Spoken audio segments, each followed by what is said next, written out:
de ti, pórtate bien. Porque los picantes de miércoles estarán detrás de ti.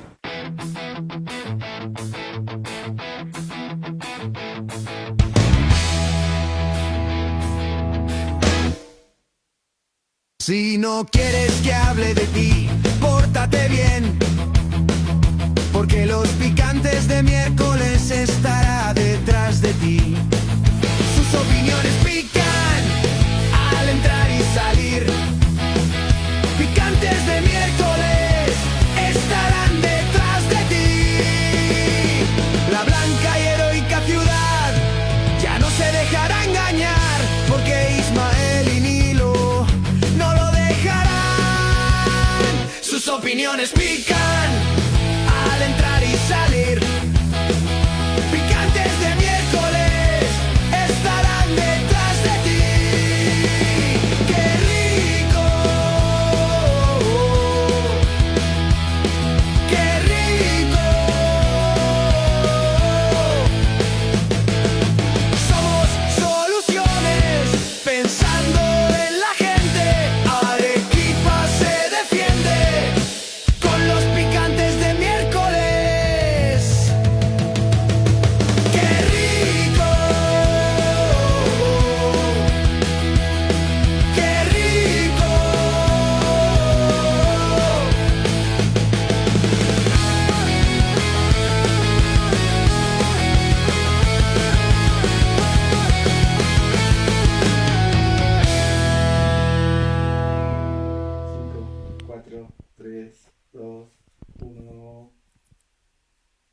Buenas noches, Arequipa. Bienvenidos a una nueva edición de Picantes de Miércoles. Con ustedes, Nilo Cruz.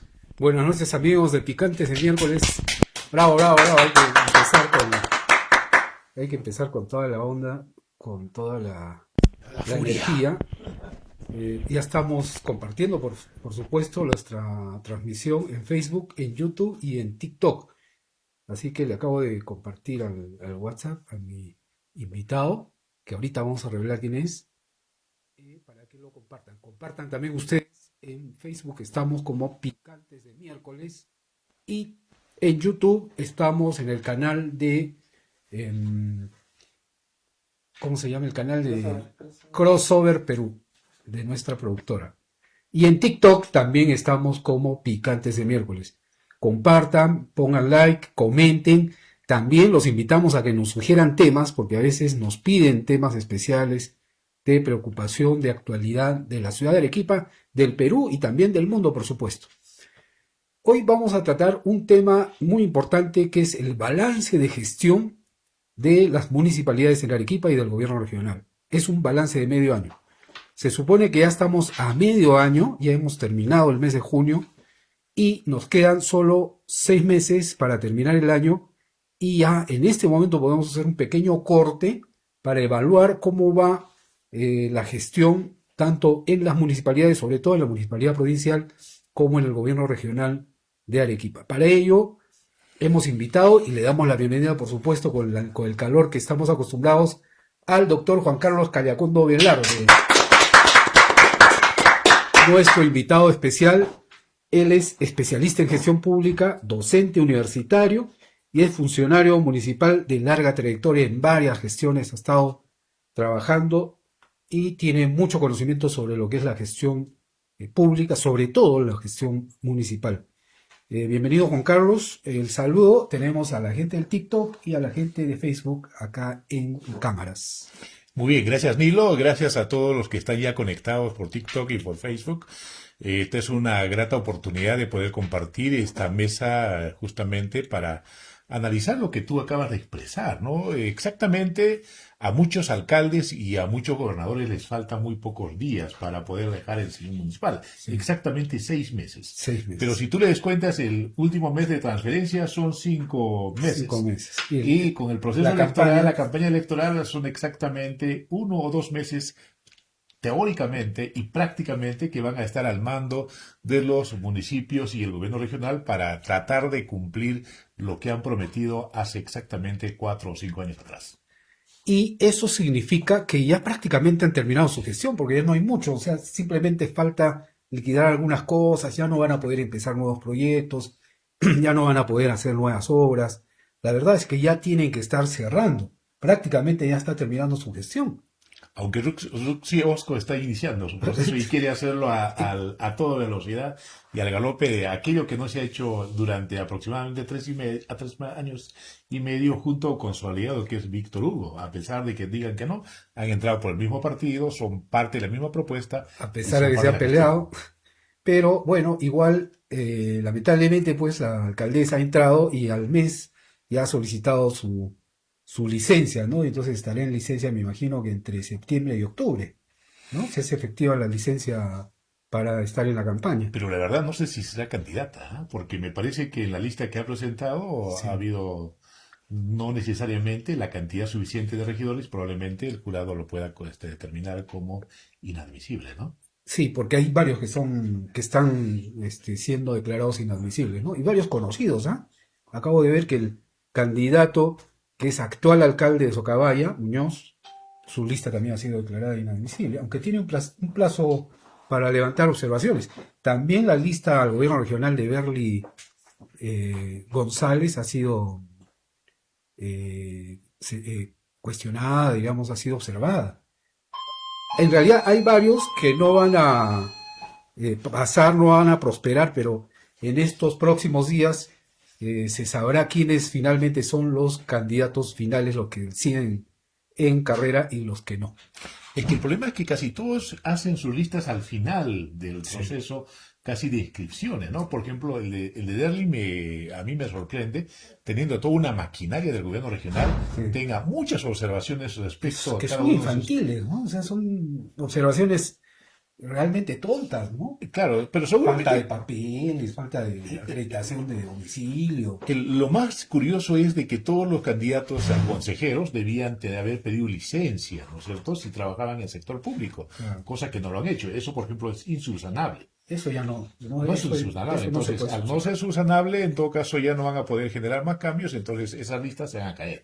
Incluyendo la lista a la provincial de Manuel Vera, Sí, que también ya está que tiene una observación porque uno de sus regidores no representa justamente a un sector que debe estar representado, que son las comunidades campesinas.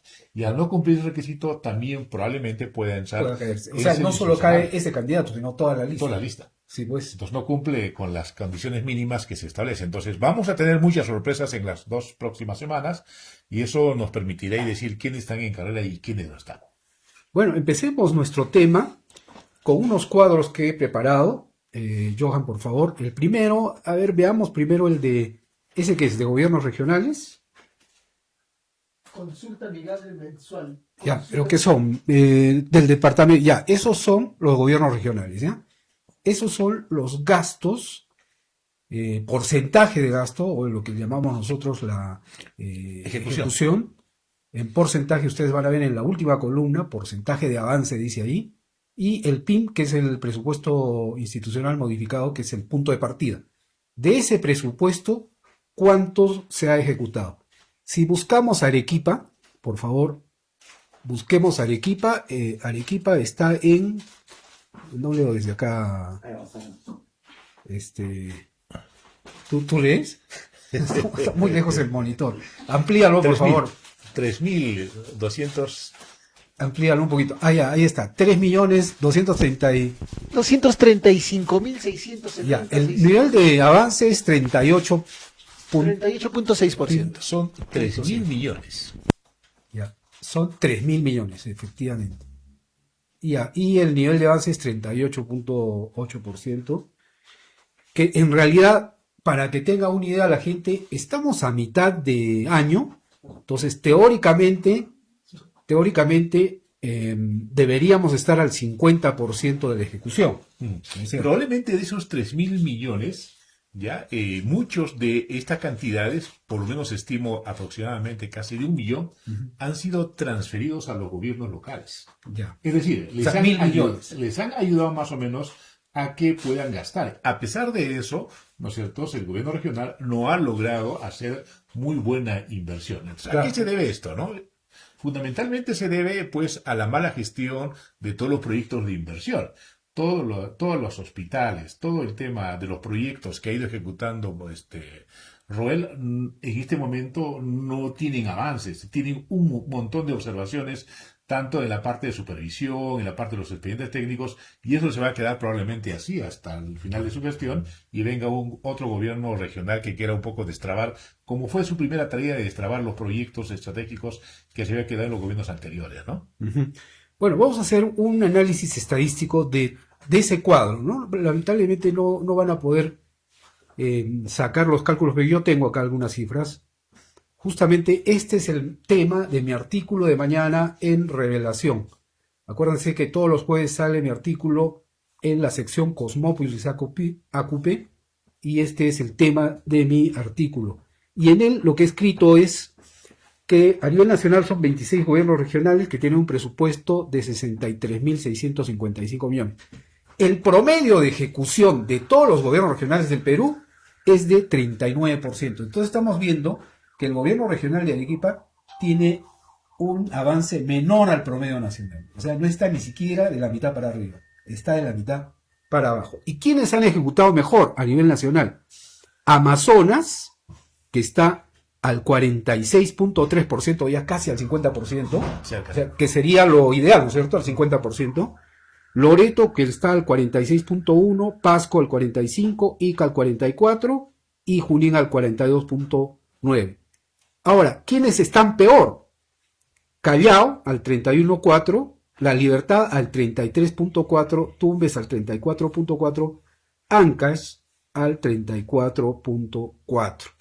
O sea, los que están mejor y peor. Y el gobierno regional de Arequipa se ubica entre los que están en la mitad, pero de la mitad para abajo.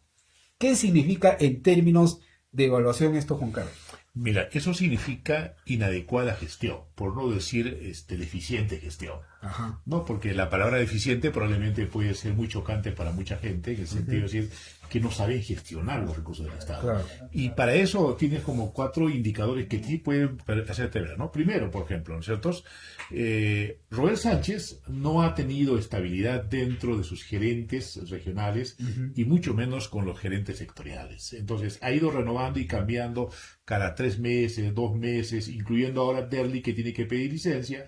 Entonces, no hay una estabilidad y continuidad de los gestores públicos para poder proyectar y hacer que esto funcione. Otro elemento fundamental, en los indicadores que se ha manejado el gobierno regional, en los aspectos más centrales que tienen que ver con el tema, por ejemplo, de anemia, que es el tema de indicador clave de salud, los temas de logros de aprendizaje en educación, tanto en comprensión lectora y matemática, nos damos cuenta que estamos pues realmente graves. El más grave, por ejemplo, es el tema de anemia. No es posible en Arequipa, con 3.000 millones de recursos que tienen, todavía tengamos 45% de niños con anemia. Y el tema de anemia esencialmente tiene que ver con 3 cosas, ¿no? Uno, tiene que ver con el tema de la educación para la alimentación. El otro tiene que ver con la suplementación. Yo veo de cerca este problema, por ejemplo, que de alguna forma se verifica que en los puestos de salud no se tiene la suplementación correspondiente para que exista la adherencia, en este caso, de hierro. Y eso es fácil de manejar. El otro el tema, por ejemplo, y te voy a poner un ejemplo, que es Sachaca. En Sachaca tienen 2 centros de salud, ni siquiera 2 postas de salud. Ni siquiera hospital. Ni siquiera centros. ¿Ya? Ni siquiera centros de salud. Y Sachaca tiene 30.000 habitantes y está casi en el centro mismo de la ciudad. Tiene 2 puestos de salud y no tienen nutricionistas. ¿Cómo vamos a combatir la nutrición si no tienes nutricionistas en los puestos de salud? Sí, pues. Entonces, totalmente abandonado el sector salud. En el caso de educación, mal o bien, ahí todavía podemos decir que somos terceros, pero terceros con un porcentaje de logros de aprendizaje donde solo el 37% de estudiantes, ¿no es cierto?, tienen logros de aprendizaje adecuados en matemática y 42% en comprensión lectora. Cuando estas cifras debieran ser muchísimo más altas para la inversión que estamos generando, ¿no? Entonces, no se han logrado y se han concretado los indicadores más importantes, ¿no?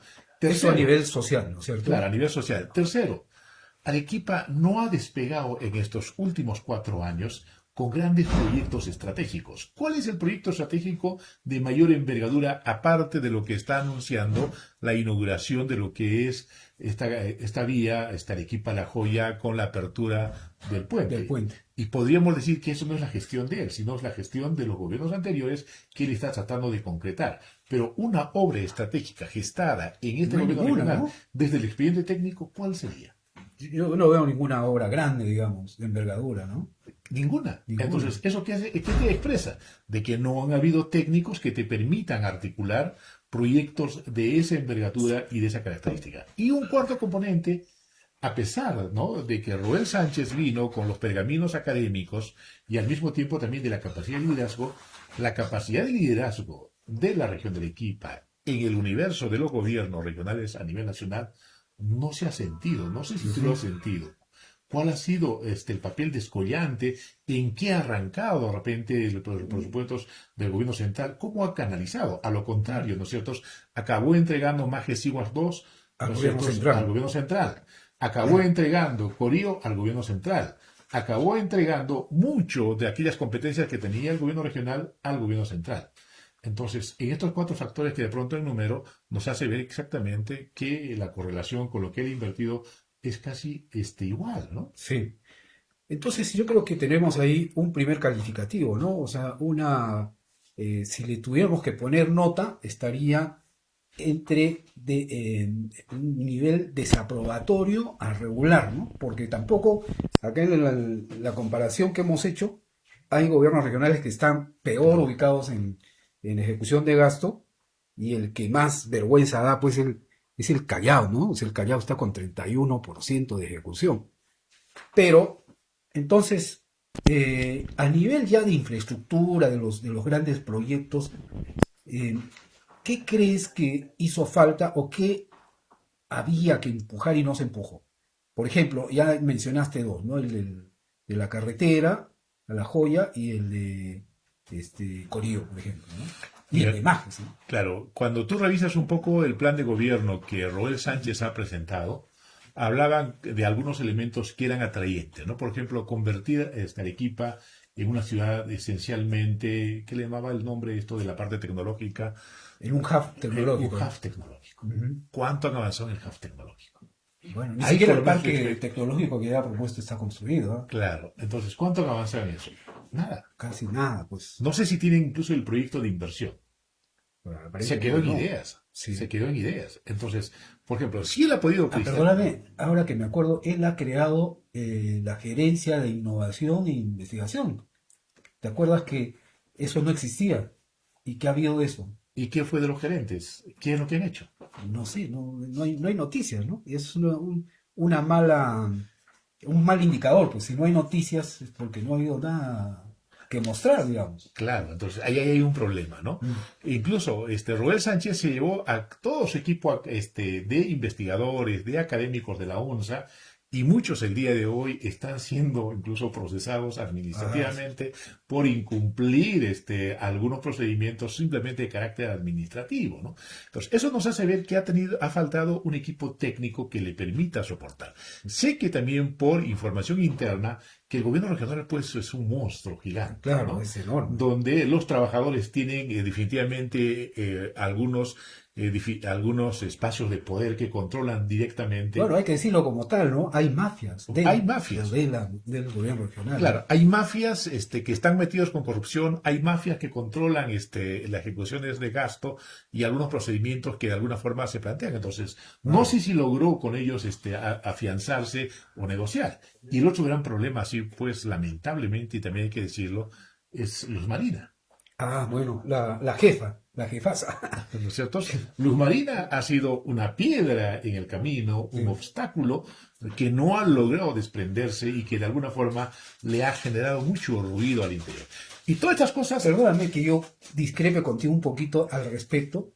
Yo no creo que habría que echarle completamente la culpa a Luz Marina, que obviamente ha hecho todo lo que han visto todos los televidentes, en fin, porque podríamos entender de que el gobernador no tiene culpa, pero yo creo que más bien le había encargado o le dejó en manos de la patrona todo el trabajo pesado, digamos, el trabajo sucio.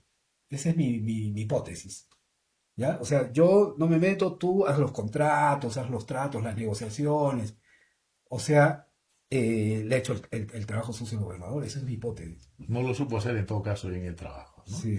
Debía haberse asesorado de otras personas, que no vamos a decir los nombres, que sí lo han hecho, como en el Cerro Colorado en algún momento, Ah, ¿no? claro. Que sí son de la forma de cómo conducen. Pero sin embargo, pues ha sido muy visible, le ha hecho mucha sombra a Roel Sí. y que no le ha permitido descollar. Entonces, todas estas cosas, de alguna forma, no ha permitido poner en ejecución toda la visión de gobierno gobierno. regional que él había planteado en la campaña y había prometido, ¿no? Los principales proyectos estratégicos están abandonados. Yo te voy a decir una de las razones por las cuales su plan de gobierno casi no empata con lo que ha hecho. Es decir, no hay una correlación, porque normalmente existe una correlación entre lo que propones, lo que planificas y lo que haces. Y creo que una de las razones es que el plan del gobierno lo ha hecho un equipo de gente, que inclusive muchos conocidos, etcétera, gente destacada de cada materia en temas como transporte, seguridad, cultura, etcétera, que posteriormente, ya cuando empezó la gestión, no fueron invitados, no fueron llamados, no fueron convocados. Y tal es la sorpresa que cuando tú ves el cuadro del plan de gobierno, del equipo central de campaña que hizo el plan de gobierno, que eran alrededor de 25, 30 especialistas y profesionales, de ese equipo de 30 no ves ni 5 que han asumido cargos. Es decir, y luego viene la sorpresa en los primeros meses, cuando empiezan a nombrarse y a designarse los cargos de confianza, tienes gente que ni siquiera estaba en el equipo de plan. Y no solo eso, sino que gente cuestionada, gente que inclusive que no tenía ni experiencia en el sector. Entonces empezaron mal. Pues, o sea, el plan, por gusto estuvo, solamente para cumplir con la obligación y para la prensa, porque se presentó hasta un libro con el plan. Claro, esa es la permanente fractura que existe entre la campaña electoral y al mismo tiempo ya la ejecución y la puesta en ejecución de un gobierno como en este caso que estamos analizando, ¿no? Hay varios problemas, ¿no? Primero, el tema es que el movimiento de Yo Arequipa no ha sido un movimiento real, o sea, no es un partido político con una estructura política y cuadros que puedan de alguna forma decir, señor, lo que hemos planificado ahora hay que llevarlo a la realidad. Porque, ¿qué va a pasar después que salga Roel Sánchez del gobierno regional? Yo Arequipa va a desaparecer. Sí, Y no hay ningún proyecto político, no existe ninguna otra posibilidad de poder continuar y decir, seguimos en esta causa en el que nos hemos sumado. ¿No? Entonces, por ejemplo, cae este elemento definitivamente de poder proyectar una posibilidad de un compromiso con el gobierno regional, ¿no? Para terminar esta parte del análisis del gobierno regional, quiero que muestres, Johan, el siguiente cuadro que dice, pero no el municipal, sino el de sectores. Ese no. No, el otro. Ese es del sector, es UGEL. Ah, ya, ese. Entonces, como el gobierno regional tiene varios ejecutores, digamos, acá podemos ver, amplíalo por favor para poder leer desde acá, Johan, en qué se ha gastado y en qué se ha avanzado más y en qué se ha gastado menos. Entonces, ustedes ven, la columna última es el porcentaje de avance y la penúltima es el PIB, el presupuesto. Y la columna donde dice unidad de ejecutor. La sede central ha ejecutado el 38.1%, que es lo que habíamos visto, ¿no? Pero, por ejemplo, en trabajo tienes 30%, en proyectos, es que la verdad es que el cuadrito no ayuda porque ahí debería estar, son proyectos especiales, ¿no? Los dos, 41, 38, en transportes 13%, mira, en transportes 13% de ejecución, ¿no? Es una vergüenza. De 57 millones, ¿no? Claro, a estas alturas, que deberíamos estar en 50% de ejecución, está recién al 13%. En educación, 33%. O sea, menos por lo menos 17% menos de lo que debería estar en este momento, ¿no? Es que 50%. plata hay, cabeza no hay. Sí, pues, ¿no? En fin, y así, o sea, si nos ponemos a mirar este cuadro, lo primero que nos dice es que no ha habido una homogeneidad, no ha habido un acompañamiento, digamos, a toda la gestión, ¿no? Hay sectores donde sí ha avanzado bastante, la SUGEL, tenemos en salud 32%. Mira, ese presupuesto de 400.000 millones en el sector de educación, 400 millones. 400 millones, ¿no? Ujú. 400 millones es considerable, Es bastante, es bastante, sí. ¿no? Y esto no se puede gastar en sueldos y salarios. Esto fundamentalmente es inversión. Ayer nomás yo veía algunas imágenes donde se decía que a mitad de año hay muchos colegios que están todavía con las aulas totalmente destruidas. O sea, no han sido habilitadas. No han sido habilitadas. Muchos colegios que están en aulas prefabricadas. Y, sin embargo, el gobierno regional, a través de lo que es la Gerencia Regional de Educación, tenía 400 millones para poder gastar. Bueno, lamentablemente, quien sale perjudicado son los alumnos, son los estudiantes que no pueden estudiar en buenas condiciones, ¿no? Tenemos todavía la parte municipal, así que por favor ya puedes borrar ese cuadrito. En términos generales, obviamente la evaluación es que la gestión no ha sido, por decirlo de la manera más diplomática, no ha sido pues óptima, ¿no es cierto? No ha sido óptima, ¿no? Y que de alguna forma esto nos hace concluir en 3 puntos, ¿no? Uno, que los gobiernos regionales en el Perú no son una alternativa para promover el desarrollo de las regiones fundamentalmente, ¿no? Porque han abandonado una visión de desarrollo regional, no saben gastar la inversión del Estado, que en este caso de los recursos que tiene, ¿no? Y segundo, también nos pueden hacer concluir de que no hay liderazgos que te permitan realmente realizar y cristalizar las aspiraciones de la población. Entonces, es urgente volver a revisar si realmente el proceso de la regionalización es el modelo más adecuado para poder generar el proceso de cambio en el país, ¿no? Y segundo, cuánto se ha avanzado en los niveles de la descentralización, en este caso para Arequipa. Y tienen razón cuando en Lima dicen, ahí tienen los millones. Tienen plata, pero no Tienen saben plata. gastar. No me vengan a pedir a mí, sino pídanle a su gobierno regional. Pero seguro que preguntáramos a más de un alcalde, ¿cuántos alcaldes han ido hasta el gobierno regional con su proyecto de inversión pública pidiendo que les pueden hacer transferencia y cuántos han sido atendidos? Por lo menos de las personas que yo he conversado, ¿no es cierto?, han sido muy pocos, ¿no? Ya. El gobierno regional solo buscaban proyectos que estén por encima de 10, 20 millones para poder ser transferidos a los gobiernos locales. Ah, o sea, los pequeños proyectos. De 1 millón, 2 millones, como que de pronto no les han dado pues mucha importancia porque han dicho, oye, eso dentro del gasto que yo tengo no suma, No impacta. no impacta, ¿no? Y tienen razón, ¿no? Porque un gobierno regional debiera buscar proyectos de alto impacto que permitan mejorar aquellas necesidades que la población tiene en este momento. Por ejemplo, si en esa mirada hiciéramos cuánto de proyecto de inversión se ha gastado en el sector agrícola, sabiendo que Arequipa tiene una vocación agrícola de hace muchísimos años que se ha ido abandonando progresivamente. El proyecto que en este caso el sector agrícola ha tenido, que de alguna forma también no ha logrado plasmarse, es el tema, por ejemplo, de la titulación de muchos predios agrícolas aquí en la ciudad y en toda la región, que no se ha concretado. Sí, pues. Que de alguna forma querían darle seguridad y jurídica a los agricultores para generar mayor inversión. Y agricultura a mediana escala peor, ¿no? Peor todavía. Bueno, ahora vamos a pasar a la parte municipal. Ahora sí, Johan, puedes poner el cuadrito de las municipalidades. Miro, mientras pone el cuadrito, mandamos un saludo a Jeff Choque, que nos dice, doctores de doctores, saludos a ustedes.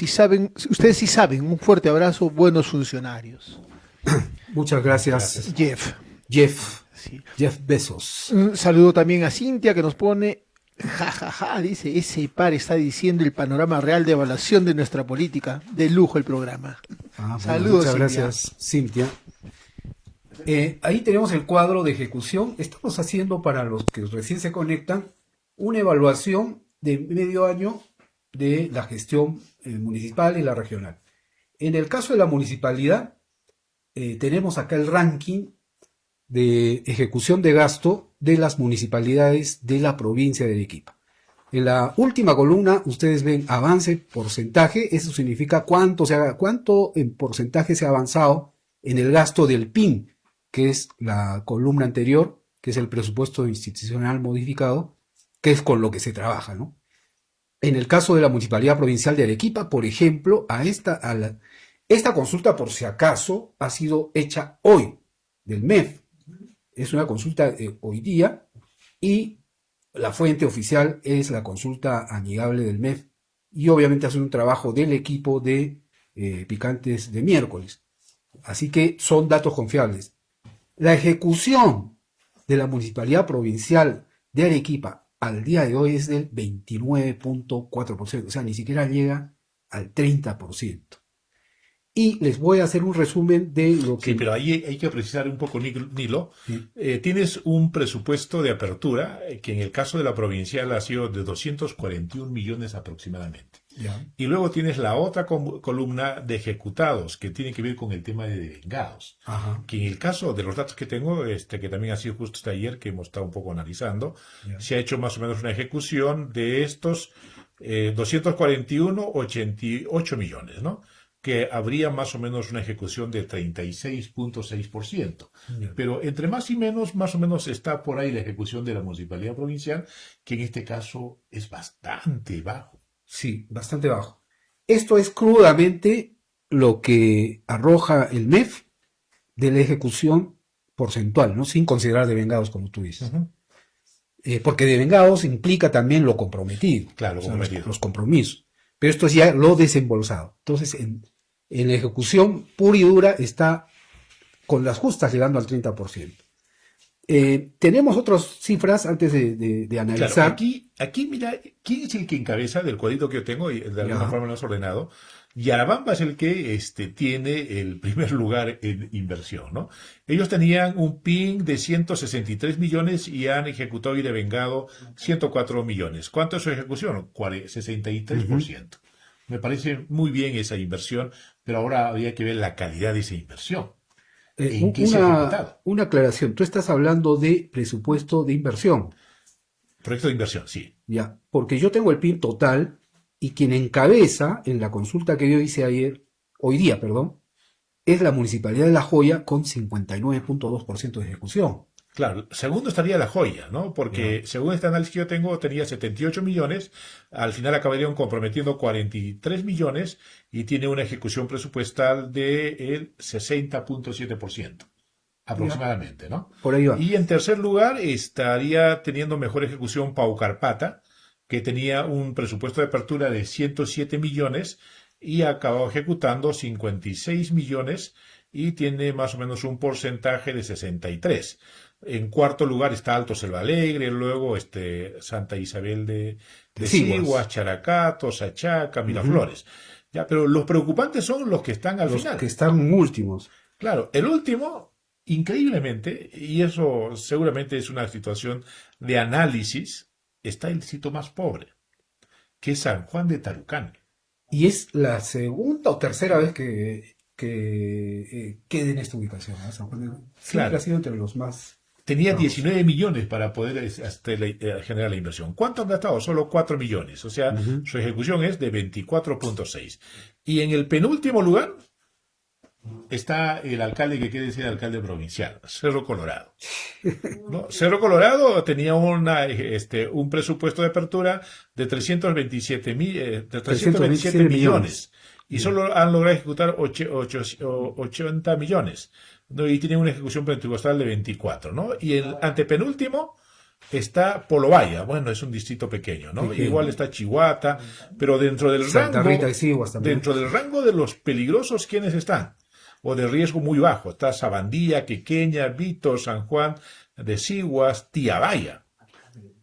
Que están por debajo del 50%. Está por debajo. Tiabaya, que es un distrito importante con una zona de influencia de Cerro Verde, tenía 81 millones aproximadamente y solamente ha logrado 26. Y tienen una ejecución presupuestal de 31.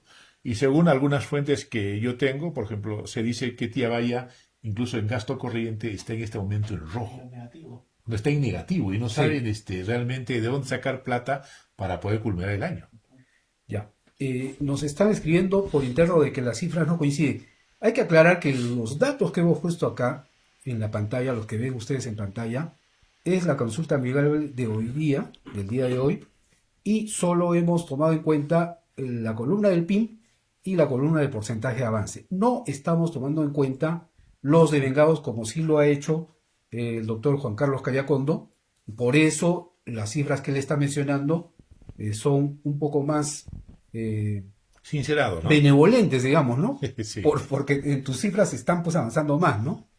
Esa es la única diferencia. O sea, no piensen que son datos diferentes, simplemente se han tomado en cuenta criterios un poco diferentes. Milo, en porcentaje, si sacamos un promedio, solamente llegan casi a un 30% del gasto. En la municipalidad, mira, En todas las municipalidades. ¿Sacamos un promedio de todas las municipalidades? el casi es un- promedio del avance de todas las municipalidades de Arequipa es del 35.7%. Si es eso en promedio, ¿a qué creen que se debe esto? ¿Tema burocrático? Porque es difícil ver que todos coinciden con eso, ¿no? Sí. Un problema de fondo en el caso de las municipalidades tienen que ver un poco con la calidad de los proyectos de inversión pública, ¿no? Por ejemplo, han lanzado el proyecto, pero sin embargo, no han podido ejecutar porque esos proyectos tienen observaciones, tienen levantamiento de observaciones. En algunos casos, por ejemplo, no se han contratado al supervisor de obra. En algunos casos, la información que el expediente técnico decía no coincide con ya el proceso de ejecución, tienen vicios ocultos. Entonces, se van de alguna forma retrasando. Esto genera perjuicios al Estado, ¿no? Porque tú tienes que pagar a esa empresa que se ha adjudicado los gastos generales. Y los gastos generales van sumando, ¿no?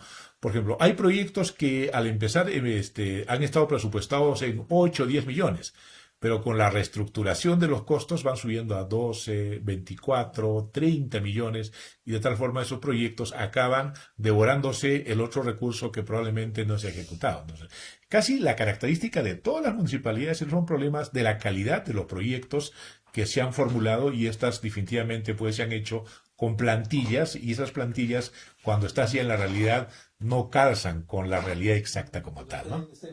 Los expedientes técnicos, claro. Ahora, también hay otro factor, ¿no? Que tiene que ver con la eficiencia en la gestión. Uno de los problemas más serios que tiene el Perú es que la gestión es ineficiente. Se calcula que por ineficiencia, es decir, por falta de pericia, por falta de capacidad profesional, el Estado peruano pierde alrededor de 4 a 5 puntos del PBI por ineficiencia, ¿no? Por corrupción, más o menos va por ahí, aunque ahora los últimos datos son que probablemente las pérdidas por corrupción sean mayores al 6%, y eso es grave. Pero por ineficiencia es alrededor del 5%, 4 o 5%. ¿Qué significa eso? En términos concretos, significa que los alcaldes, primero, los alcaldes no necesariamente son especialistas en gestión cultural, entonces en gestión pública. Entonces tenemos que pagar nosotros el costo de elegir gente que no conoce gestión pública. O sea, elegimos, pues, qué sé yo, árbitros, elegimos gente que por ahí no, su primera vez en el gobierno, entra el primer año de aprendizaje, segundo año de más o menos estabilización, y al tercer año ya se ven rebasados por la realidad. El otro factor es que no puede contratar buenos profesionales. Primero, porque no hay muchos. La gente piensa que hay un montón de profesionales expertos en gestión pública, y la verdad es que no hay muchos.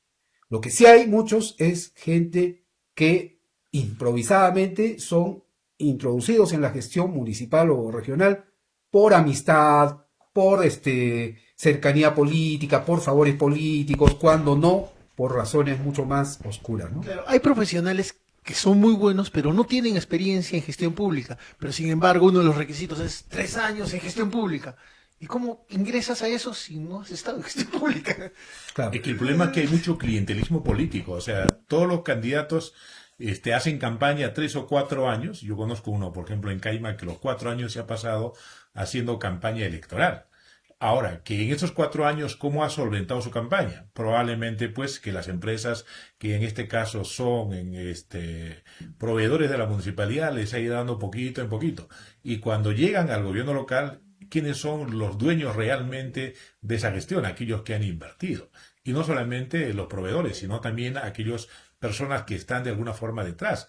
Entonces, yo conocí, por ejemplo, un alcalde, ¿no es cierto?, de un distrito grande, decía: Juan Carlos, no puedo hacer nada. Primero tengo que cumplir con el proveedor, y el proveedor es el que te ponía la agenda. Y al poner la agenda, pues simplemente decía: el último año lo voy a hacer lo que es mi gestión. El último año ya no existe. Ya no existe, estamos No existe viendo el ahorita. último año. Y justamente estamos haciendo este balance a medio año porque prácticamente se está acabando la gestión, porque los siguientes meses ya son meses que no van a tener posibilidades de despegar. Estamos en diciembre completamente perdido, la campaña electoral por lo menos 2 meses también perdidos. O sea, en la práctica les queda a los alcaldes 3 meses en la práctica. Es decir, si a estas alturas no han hecho una buena gestión, olvídense, no lo van a hacer. Pero al que tienes que restarle los feriados, tienes que restarle los sábados y domingos, y prácticamente les debe quedar aproximadamente 30 días. 30 días. Ya estamos ya. Bueno, sigamos en términos ya municipales. Ahora, centrémonos un poco en la municipalidad provincial, que es, digamos, la que más nos interesa o la que tiene mayor impacto, por la cantidad de habitantes y todo eso.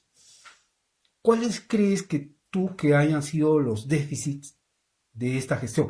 Aclaremos una cosa. Estamos hablando básicamente de la gestión de Víctor Hugo Rivera, porque la alcaldesa Lucio Osco recién tiene 1 mes y días. Pero básicamente es entraron por el mismo partido, ¿no? Pero estamos haciendo un balance de los 3 años y medio, más o menos hasta ahora, que ha tenido esta gestión. Claro, para poder justamente ver primero la capacidad de ejecución, está esta cifra que nos dice que está por debajo del promedio. Incluso distritos muy pequeños le han pasado en la capacidad de inversión, ¿no? Teniendo mucha cantidad de recursos. Yo le escuché a Víctor Hugo decir: no tengo plata, no tengo recursos. Pero aquí nos estamos fijando. Estamos demostrando que ha tenido. Sí ha tenido recursos, sí, al que habría que sumarle, por ejemplo, todas las todo lo que le da ganancias la caja municipal. caja municipal. Exacto. Y todo lo que recauda por recursos propios, Que es que bastante. que es bastante grande. Por ejemplo, el parque automotor, que Arequipa ha crecido cualquier cantidad y se paga este impuesto vehicular que la municipalidad provincial. Y vamos a pensar que todo eso se ha ido más o menos en los 1.400 o 1.500 trabajadores que tiene en la planilla. Pero sin embargo sí tenía. Pero si empezamos a revisar lo que ha sido la era de Víctor Hugo Rivera, vamos a darnos cuenta que ha hecho mucho daño a la ciudad antes de contribuir a su desarrollo.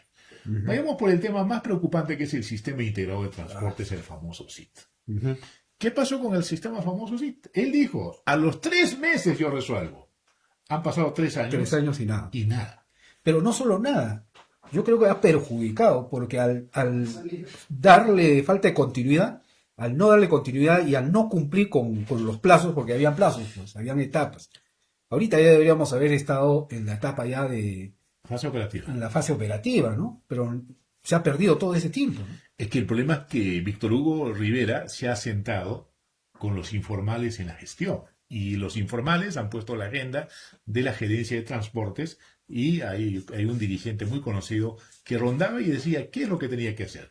¿Cuántos gerentes ha tenido en el área de transportes? Aproximadamente 7. Y entonces con 7 gerentes, pues no has tenido continuidad y no has podido proyectar. En el tema del SIT hemos retrocedido antes de avanzar, ¿no? Ahora, esta alcaldesa está un poquito aclarando el proceso, y nos hemos dado cuenta, por ejemplo, hay 2 empresas concesionarias que no han renovado sus cartas fianzas, y esas 2 empresas tendrían que salir de circular en el sistema. ¿Por qué no han renovado su carta de fianza? Porque simplemente el gobierno local ha abandonado y ellos no le dan importancia. ¿Qué significa esto? Que están operando en este momento sin autorización, Informalmente. informalmente. Si mañana hay un accidente, nadie se haría cargo ¿no es cierto?, de los accidentes que se generen en el tema de transportes. Sí, pues. ¿Ya? Y, por ejemplo, eso está sucediendo, ¿no? Y es un grave perjuicio porque no se puede ejecutar una carta fianza sin... Así es. Sí. Entonces, ahí hay un problema de transporte que hemos retrocedido en este aspecto, ¿ya? ¿Qué debía haberse avanzado? Debía haberse avanzado, por lo menos, ya en licitar el componente Electrónico. recaudador, Claro. ¿no es cierto?, para avanzar. Debía haber completado, por lo menos con los paraderos que Omar Candia ha dejado, que también ha sido observado en muchos de los casos. Tenía que haber licitado uno de los troncales para poder avanzar y generar mayor fiscalización a las empresas concesionarias para que ellos empiecen a tomar muy en serio. Nada de eso se ha hecho. No se ha hecho nada. En la realidad, por ejemplo, de todas las concesionarias, me parece que solo hay 3 empresas que han avanzado alguito, ¿no? Que en este caso es Transcaima, que tiene mayor capacidad de gestión, la otra tiene que ver con Cotún, que también tiene algunos avances, y el otro de la línea de los amarillos. Todos los demás me parece que deben salir de circular porque no han respondido en este momento. Y es lo que algún especialista decía, ¿no? Arequipa ha perdido. Sí, pues. ¿Por qué? Porque se le ha concesionado a ellos y se les ha entregado la concesión pensando que ellos tenían que hacer inversiones para mejorar el parque automotor. Es decir, están explotando, ¿no es cierto?, el tema de la concesión de forma negativa. Entonces, ellos debían habernos retornado teniendo mejores buses, mejores servicios y mejor aceptaría la población. En este momento, eso ha fracasado y ha quebrado. Entonces, habría que volver como planteamos. Entonces, en transporte, cero. Cero. En otros aspectos, En el PDM, el PDM se supone que ya debería estar aprobado, porque acuérdate que ya los plazos vencieron, todo eso. todo ha vencido. Y ha habido algo curioso, ¿no? Porque entró la alcaldesa y prácticamente despidió a la arquitecta, que era la responsable, y luego dio marcha atrás. Ha habido una serie de movidas medias raras. Es que haya habido incidencias de las inmobiliarias, ¿no? Claro. Ha habido una incidencia de las inmobiliarias queriendo un poco sacar ya al caballazo el PDM, y el PDM ahorita está totalmente en revisión. Hay Como marchas y 1800 contramarchas, observaciones. y de tal forma hay, por ejemplo... ¿Y por qué es importante el PDM? Porque se trata del ordenamiento Claro. urbano de la ciudad. Claro, y un poco para aclararle a la gente por qué hay tanto interés en el PDM, porque el PDM es el que declara los usos del suelo, es decir, dónde se puede construir, dónde no, y obviamente las empresas constructoras, las inmobiliarias, quisieran pues que todos los terrenos agrícolas, la campiña, todo eso sea materia de cambio de uso para que ellos puedan construir sus proyectos, tal como lo permitió el alcalde Alfredo Segarra con el Parque Central y permitió la construcción de la Universidad Continental. Entonces, ahí hay mucho interés, y ese interés que al convertir un terreno de agrícola a urbano o a uso residencial, el precio, el costo, el precio de ese terreno se multiplica por muchos, cientos de veces inclusive, de tal manera que se convierte en un negocio. Entonces, por eso hay mucho interés, por eso hay mucha presión, por eso inclusive se pretendió cambiar toda la estructura de especialistas del INPLA para poder boicotear un poco el PDM, ¿no es cierto? Y no solamente en este caso las inmobiliarias, también todas aquellas urbanizaciones que se han metido en las asociaciones que se han metido en quebradas, han tomado áreas verdes que han estado destinadas justamente para el crecimiento. Ellos son los más interesados. Y tienen servicio. Y están en este momento detrás de la titulación porque no pueden titular porque no se ha formalizado esos usos. O sea, es decir, muchos Felipe Domingos que hay en la ciudad, en Sí. este momento... Muchos invasores también, ¿no? Están, ¿no es cierto?, interesados en que esto se genere realmente en ese... Entonces, en ese tema de ordenamiento que tenía que ver, ¿no es cierto?, ordenar ese espacio, y también que tiene que ver las vías, que tiene que ver parques y áreas verdes, no se ha avanzado nada. Por eso que Arequipa, de la ciudad o la metrópoli muy hermosa, hoy día se ha caotizado totalmente y no se puede hacer inversiones, no se puede avanzar. Entonces, la culpa ha sido de esta gestión que no ha logrado concretar. Entonces, ahí podemos decir que también está grave en este rubro. Está en rojo, ¿no? El otro elemento, ¿no es cierto? Pero la gestión de Marcalia contrató un arquitecto Cotimbo, que hizo un buen expediente. Y dentro de esta nueva gestión La desconoció. la desconoció totalmente. Son 4 años que se han perdido y no se ha hecho nada. Claro, Cutimbo había hecho un trabajo interesante de ordenar, No, muy bueno. que, catastro, esto, pues, que el simplemente debía, ahí también Omar tiene un poco de responsabilidad, ¿no? Porque él, al finalizar la gestión, debía haberlo aprobado trabajo antes de salir y decir, señor, apruebo. Sí. Ha pasado más o menos lo que ha pasado con Segarra y Balbuena. algo así. Balbuena hizo un proyecto interesante en el tema de transporte con el Mistibus. Vino Segarra, pateó el tablero, metió a los empresarios locales y por eso que ahora el tema del transporte público es una desgracia. Porque con Balbuena se exigía que las empresas concesionarias tengan experiencia por lo menos en 5 o 3 años de concesión y ningún empresario local tenía, y sí tenías empresas colombianas, brasileñas, que habían venido, habían comprado las bases. Y tenían interés en invertir. Interés en invertir. Y entonces ahí la propuesta era 70% de inversión extranjera y un 30% de los locales. La han invertido a lo contrario y estamos ahora. Y exactamente Claro, pasado con nadie va a el- querer invertir acá por 5%, pues, ¿no? Claro, Bueno, en conclusión, El el, otro el tema- transporte pues está pésimo. pésimo, ¿no? El otro tema, a ver, Transporte. El otro es el centro histórico. el centro histórico invadido por completo por ambulantes, se ha convertido en un mercadillo el centro histórico. ¿Te acuerdas que incluso el Parque Duhamel cómo quedó? Sí, claro. ¿No? Con carros de la policía y Invadidos. la ahí, alcaldesa como- vino, lo sacó y por lo menos recuperó, ¿no? Eso fue un acto que yo respeto mucho, ¿no? Porque no anunció nada, porque si hubiera anunciado, hubiera habido la presión previa. Lo que hizo fue una noche, llevó sus grúas, sacó a todos los carros siniestrados del Parque Duhamel y al día siguiente recién el general se empezó a preocupar diciendo, no, tenemos... Y ahí saltó una cosa que era curiosa, que estaba bajo la mesa, digamos, que había un convenio entre la beneficencia y la policía para hacer uso de esos espacios, ¿no? Claro, el centro histórico se ha abandonado en todas las dimensiones. Tenías ya ambulantes que estaban en todas las esquinas y los hasta el día de hoy, que es difícil recuperar. Tenías el tema de Toda la, la calle Mercader. de la calle Mercaderes, 10 de la Mercaderes, noche es 10 de la noche una desgracia, prostíbulos, discotecas, ¿no es cierto?, que han sido tomadas por la ciudad, la delincuencia de igual forma. El centro histórico se había abandonado completamente. Hay usos de locales o restaurantes en San Francisco, en Santa Catarina, que las calles son mesas. Sí, bueno, esa parte de los espacios abiertos se permitió porque en la pandemia se procuró Un tema abierto. sí, dar espacios abiertos para... Ya se quedó así. Y eso es discutible, ¿no? Porque de alguna forma me parece que es una propuesta interesante, pero hay que ordenarla. Claro, porque se peatonaliza la recuperación de los espacios para la gente, la recuperación. Entonces, Las famosas ciclovías en el centro que estaban funcionando, fueron abandonadas abandonadas completamente. totalmente. 1 millón de soles costó. Claro, entonces en ese tema del rubro del centro histórico se ha abandonado totalmente. Sí. Y una cosa, doctor Miguel, esa ciclovía que está en San Juan de Dios, actualmente algunos pasan en bicicleta, pero algunos pasan a este lado. Y algunos se ha convertido en paradero. No, y lo que pasa es que, ¿cómo baja la gente si pasa la bicicleta? Por ese lado. Bueno, alguna vez lo pregunté y resulta que había sido que iba a ser en sentido contrario, iba a ser de bajada. Por eso Es que la ruta del CIC en el plan original estaba San Juan de Dios como bajada. No, y además el tema del modelo de los vehículos del sistema integrado de transportes llevan puertas en los dos lados. Es lo que la gente también se preguntaba. En la isla decían, ¿por qué el paradero está en la berma central? Es que la berma central podían a ambos lados y de tal forma quedarse y hacer que circule como tal. Entonces, esos vehículos al día de hoy simplemente han sido una ilusión. No existen esos vehículos en la calle circulando, ¿no? Sí.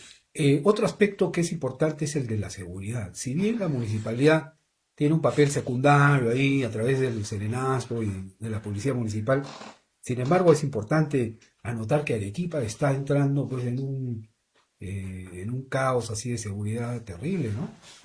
¿Qué competencias tiene la municipalidad para el área de seguridad? Mira, el alcalde es líder del territorio. Y de hecho que el tema de serenazgo es un tema subsidiario al primer De la ordenamiento, policía. que en este caso es la policía. Ajá. Entonces, habría que preguntarse cuántas veces el alcalde provincial se ha sentado con el jefe de la policía y decir, señor, ¿cómo estamos planificando el tema de la seguridad? No sé, ¿cuántas reuniones, por ejemplo, ha asistido Víctor Hugo en el tema del CODISEC, que es la CODISEC. instancia que tiene que ordenar? Hasta la ley lo determina. Si no se han reunido y si no han hecho planes, pues eso es el resultado de haberse tomado la ciudad. O sea, ¿te acuerdas que en un momento determinado, por ejemplo, algunas zonas estaban ya liberados incluso para la prostitución? Y que la gente casi a pura patada se ha ido un poco haciendo que éstas puedan seguramente refugiarse en otros espacios. Lo que antes estaba en la calle, ahora probablemente está en algunos hotelitos que están en la zona, pero ya está haciéndose este ejercicio muy antiguo que de alguna forma es bien difícil de erradicar, pero sin embargo genera mucha inseguridad, ¿no? Lo de ayer, por ejemplo, ha sido bastante, que es parte de la ciudad. O sea, cuando hablamos de la municipalidad provincial, no nos abocamos al cuadrante centro histórico, centro. claro, es O más. sea, el colmo, ¿no es cierto? De cómo ayer, ¿no es cierto?, los delincuentes se han atrevido a robar a los policías. Bueno, los encontraron dormidos, ¿no? Ya es una vergüenza, ¿no? Los encontraron, les han robado sus armas. Ladrón que roba ladrón. Bueno, No solamente sus armas, sus celulares, su dinero, su plata, o sea, su sueldo. hasta la llave del patrullero. Solo faltaba que se llevaran el patrullero. Seguridad de la policía. Ahora, hay otro elemento que tiene que ver con la municipalidad, es la activación de los espacios de seguridad ciudadana con la población. Estos comités, La Junta Vecinal. las juntas vecinales, y yo no he visto que haya que haya habido mayor actividad. Yo me acuerdo que en la gestión del 2019 al 2022 se reactivó bastante el tema de los comités de seguridad ciudadana, de los... Pero también hay un sesgo, ¿ah? Lo que yo he visto, por ejemplo, en la Junta Vecinales, en muchos de los casos, es hacer patrullaje, ¿no? Esa función del patrullaje es de la policía y de lo que es Serenos, pero en muchos lugares han salido la Junta Vecinal. ¿Cuál es la función de la Junta Vecinal? Es trabajar en la parte preventiva. Claro. La Junta Vecinal más bien debieran estar un poco viendo qué están haciendo los jóvenes, los niños en su zona, cuáles son las zonas menos iluminadas para poderlos iluminar, cómo abrir espacios verdes cuando en Arequipa casi todos los parques tienen su cerco correspondiente y están enrejados. Cuando eso, nosotros ahuyenta a que la gente haga uso de los espacios públicos y de tal forma que por lo menos sea un lugar de encuentro. Esa es la labor de la Junta de Vecinales. Claro, pero tiene una importancia en la parte preventiva. ¿Por qué? Por ejemplo, cuando la Junta Vecinal ordena muy bien el uso de los espacios públicos como las canchas, los parques, en fin, de alguna manera también evita que los jóvenes, que los chicos se vayan a hacer otras cosas, ¿no? A dedicarse al alcohol, a la misma delincuencia. Pero también fortalece la cohesión social en ese sector de tal manera que la introducción de los maleantes, de los criminales, sea un poco más difícil. Claro, cuando los criminales y los maleantes, como tú dices, ven que la gente está en los parques y está organizado, Exacto. él se aleja. Pero cuando ellos están todos en sus casas y las calles vacías, más bien a lo contrario, empiezan a dominar esos espacios y se genera toda Y esta esa es la condición. importancia del liderazgo de la municipalidad con estas juntas. Solamente que las juntas vecinales liberen espacios y tengan mayor iluminación, ¿no? Entonces, ahí también ha habido un fracaso. Ahora, la gran pregunta habría que decir, ¿cuál es la obra de la gestión de Víctor Hugo Estrella? La pregunta del millón. ¿Cuál es la obra? No existe, pues. Sí existe uno. A ver, ¿cuál es? ¿Sabes cuál es la obra emblemática? Emblemática. ¿Verdad? Es el puente que se ha caído que está detrás del terminal. Esa es la obra La obra emblemática. emblemática fracasada. Es el único que él ha gestado desde que se ha caído hasta que lo ha inaugurado. Después de eso no he visto. Y está mal hecho. No tienes expediente técnico. No tiene expediente técnico. Solo por el tema de... Todavía está Los dineros, en infracción. Claro, esa es la obra emblemática de Víctor Hugo Rivera. Si no era Flechita, hubiera tenido un final desastroso, pero Flechita... Bueno, lo salvó. desde acá le damos un agradecimiento a Flechita, por favor. Flechita, muchas gracias por habernos librado de una gestión tan pésima. Una de las peores gestiones de los últimos 20 años, ¿no? Por lo Sí, menos. realmente ha sido muy pésima y eso estaba ya pues pronosticado, ¿no? Si tú revisas el antecedente de Víctor Hugo Rivera, vas a encontrarte con tres cosas que ya te había dicho que era mal gestor. Colegio de Ingenieros, Pésima. pésimo. Club Internacional. Club Internacional, pésima gestión. Y en los dos lugares es mal recibido. Sí, No es, ha perdido credibilidad. Ahora es el TikTok de cocina, ¿no? Está cocinando. Ahora, Los TikTok- claro, Claro, es que ahora es imitador del Porky, ¿no? Porque quiere hacer exactamente igual que el Porky, porque dice que tiene un buen capital. Quiere ser teniente alcalde y pedirle que vaquen a su alcalde A su y alcalde, a su- sí. está detrás de eso. Ojalá podamos ver cuánta es la votación que va a sacar Víctor Hugo Rivera y cuántos incautos todavía podrían votar por una persona que ha quebrado la ciudad y ha fracasado en todos los campos, ¿no? A ver si le habilitamos un micro a Paul, porque está así, comentando activamente, por supuesto, ¿no? Entonces, esa es la gran realidad de Víctor Hugo, ¿no? O sea, ha sido realmente lamentable su gestión. ¿Cuántos años ha estado en campaña? ¿Ha estado 12 años? Sí, por lo Cuatro menos. periodos. Porque esa es la tercera que ha entrado, ¿no? A la cuarta. Cuatro periodos. Cuatro campañas. 4 periodos. 16 años. para 16 hacer lo que años. es. O sea, 16. Acuérdate que a los apristas le decían los estriños de la historia, ¿no? Porque se aguantaron 60 años para cagar. Y este es el caso del alcalde. Es récord. 16 años En 4 años y en 4 años ha destrozado la ciudad. Mira, nosotros acá tratamos siempre del programa de estar alegres, de estar optimistas, de llevar las cosas de buen humor, pero esto es en realidad un tema muy serio. Las cosas son como son. Una Y la pésima verdad gestión. es que la gente debe entender de que hemos perdido, no solo tiempo, hemos perdido recursos, hemos perdido energías, hemos perdido confianza en el liderazgo de la municipalidad. Hemos perdido muchas cosas con este... Claro, hemos perdido uno de lo que hoy día se guarda mucho en la gestión pública, que es el tema de la gobernabilidad y la gobernanza, ¿no? Que son dos elementos que se manejan que hoy día podríamos decir pues es pésimo. De tal forma que hoy día aspira a ser alcalde provincial otro alcalde muy cuestionado, como es el alcalde de Socabaya y el alcalde El pollito. El El pollito. Cerro Colorado también. No, sin embargo, él dice que tiene la capacidad y que las obras se demuestran y tiene toda la gestión hecha. O sea, Palabra vale más. Un ¿no? papel firmado. Claro, su palabra vale más que su padre, su esposa, que quiere meterlo en el gobierno en el local. gobierno. Y eso, pues, de por sí solo ya te pinta en cuerpo íntegro cuando él dice, yo lo hice por el amor a mi padre. Pues yo, como hijo, ¿no es cierto? Por el amor a mi padre, más bien me gustaría que esté lejos de la gestión pública, porque la gestión pública te salpica en todos los niveles y vamos allá a verle acá 4 o 5 años cómo está esa familia. Bueno, por hay el amor al padre. familias que han tenido que pagar. Bueno, la mamá de Yamila Osorio está hasta ahora en líos judiciales, ¿no? Sí. Y otro ejemplo que ha podido seguir otro candidato, igual tratando de colocar a su familia dentro de distintos puestos y de distintas postulaciones, es el ex congresista, bueno, el actual congresista, ¿no? Que ya va a finiquitar, Martínez, ¿no? Que ha puesto a su sobrino, a su hija, a toda la familia en distintas listas, ¿no? En distintos lugares. Casi todos los alcaldes han hecho eso. ¿Eh? Si no son sus amigos, son los sus familiares. Si no son los familiares, son las otras, ¿no? Las otras. Las otras personas que creen ellos que pueden hacerlo. Aclarando mejor. Aclarando un poco. Bueno, vamos terminando ya este segmento. Ya estamos, nos hemos pasado de la hora. Pero, ¿qué queda por hacer? O sea, al final... siempre tratamos de dar alguna solución, porque normalmente pues criticamos, cuestionamos, hacemos diagnóstico, pero no planteamos salidas. ¿Qué hay por hacer? Empecemos por el gobierno regional. En lo que queda del tiempo, ¿tú qué crees que se puede ir haciendo para por lo menos pues dejar algo, no? Mira, lo que mejor se puede hacer en esta gestión es de alguna forma liberar y al mismo tiempo, lo que él mismo ha dicho, ¿no es cierto?, recuperar aquel tiempo perdido en los hospitales que no se han podido concretar, en la variante. ¿No es cierto? La construcción de la variante no ha sido entregado el día de hoy y es una vergüenza para todos los arequipeños que hay en cuentas un montón de basura y en tiempos de lluvia, como el año pasado hemos encontrado, se ha negado.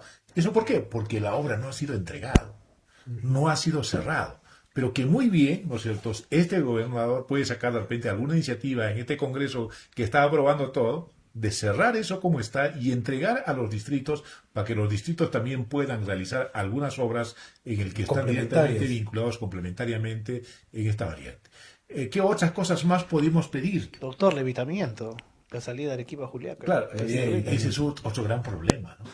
Entonces, cosas de ese tipo, o los hospitales donde tienes en este momento, y no sé si se han logrado trasladar El de toda Camarán, por ejemplo, ya está toda la casi. tecnología que está ahí en los hospitales, que la gente tiene mucho miedo de trasladar, porque él ha ordenado que se traslade a algunos otros hospitales mientras se acabe eso, pero sin embargo, y en este momento ya debe tener una desactualización tecnológica y no van a servir para nada, ni para los hospitales que actualmente están funcionando, ni para estos grandes hospitales cuando se pueda concluir. Entonces, eso, por ejemplo, yo creo que sí habría que cerrar, a pesar de que existan procesos judiciales respecto a este tipo de inversiones, que podría ser tranquilamente, me parece, de repente, en 3 o 4 meses, aunque este Congreso ya se va a final de este mes de julio y ya se ha perdido, creo que todas estas posibilidades de hacer, porque no sabemos qué va a pasar con el gobierno de Fujimori. Va a haber una incertidumbre. Pero bueno, lo que se puede decir es que en el gobierno regional lo que hace falta es cerrar algunas cosas. Ya a estas alturas ya no se debe pensar en nuevos proyectos, en nuevas cosas, porque ya es demasiado tarde, ¿no es cierto?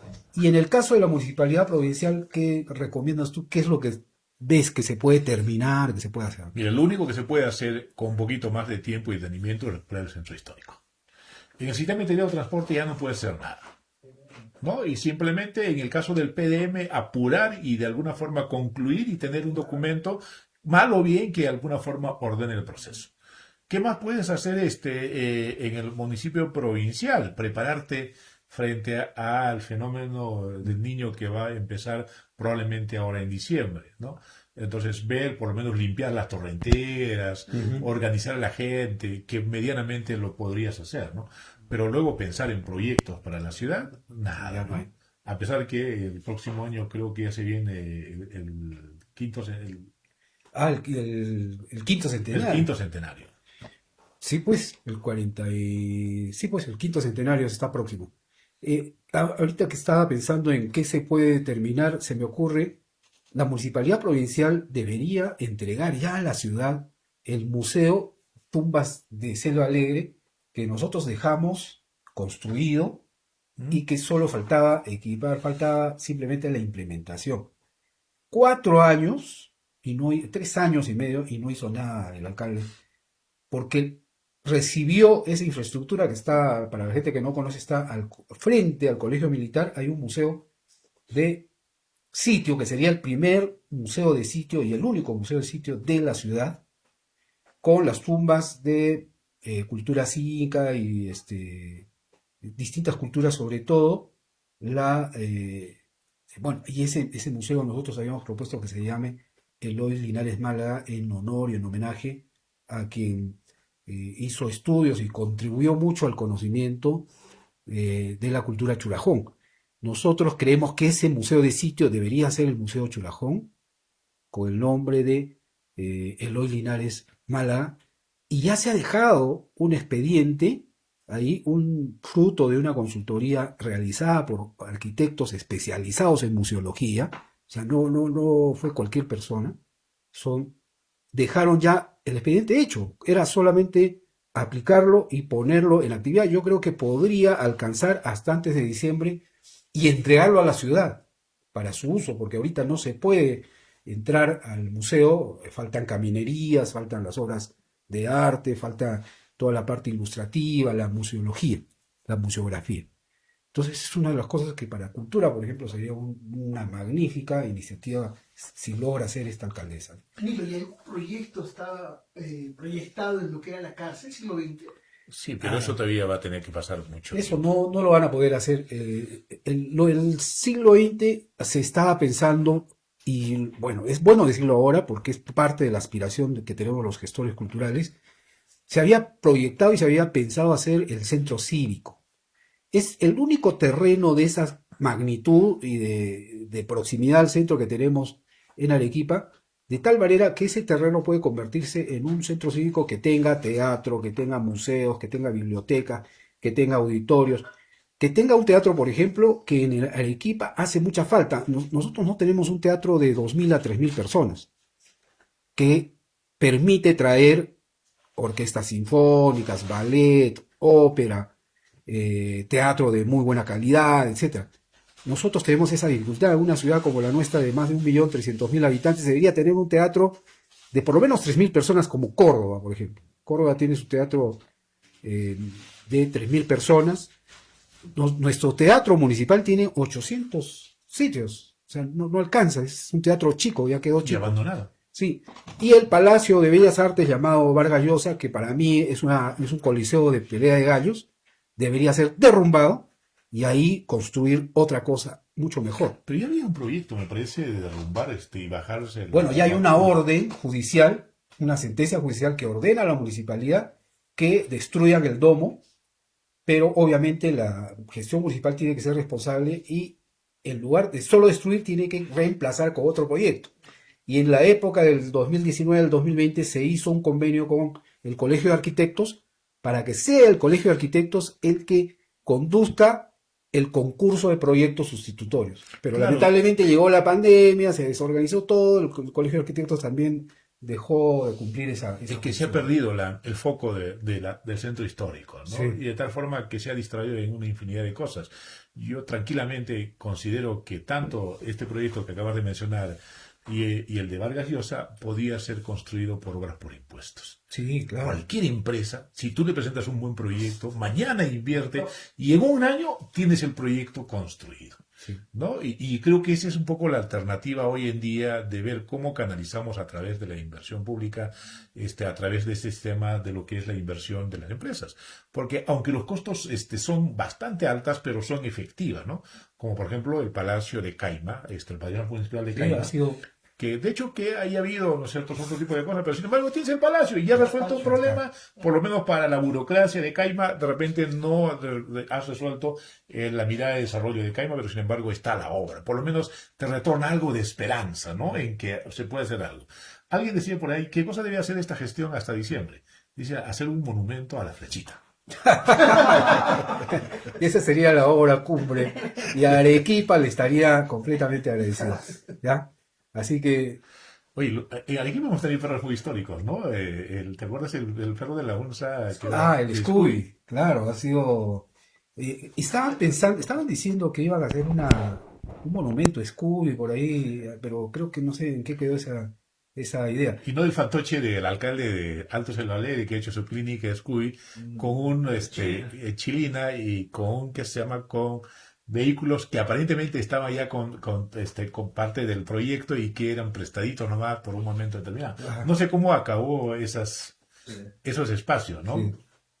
Bueno, te agradezco mucho, Juan Carlos, por habernos visitado en el programa. Esta es tu casa, estaremos invitándote para otros temas, sobre todo de gestión pública, porque hay que conversar con especialistas, con gente que conozca, que trabaje y que haya tenido la experiencia que tú tienes en gestión pública. Muchas gracias, Juan Carlos. No, gracias, más bien miércoles de Picante.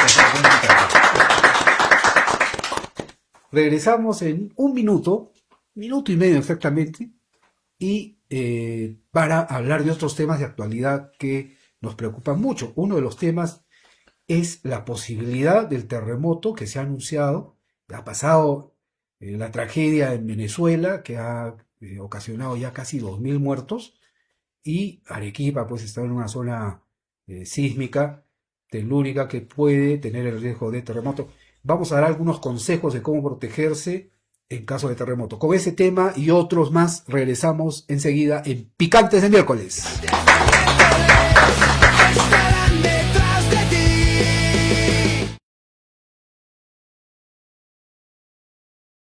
Picantes de miércoles estarán detrás de ti. Picantes de miércoles estarán detrás de ti. Picantes de miércoles estarán. Si no quieres que hablen de ti, pórtate bien. Porque los picantes de miércoles estarán detrás de ti.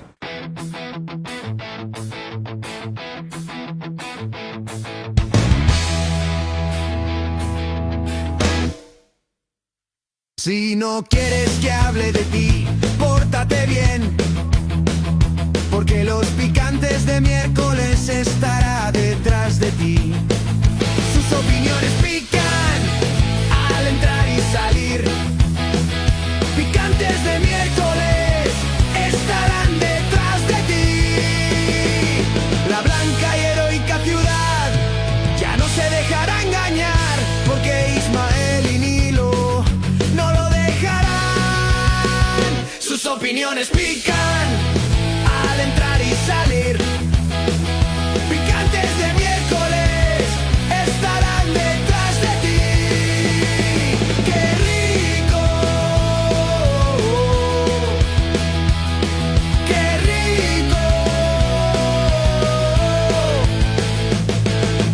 Somos soluciones pensando en la gente. Arequipa se defiende con los picantes de miércoles. ¡Qué rico! ¡Qué rico!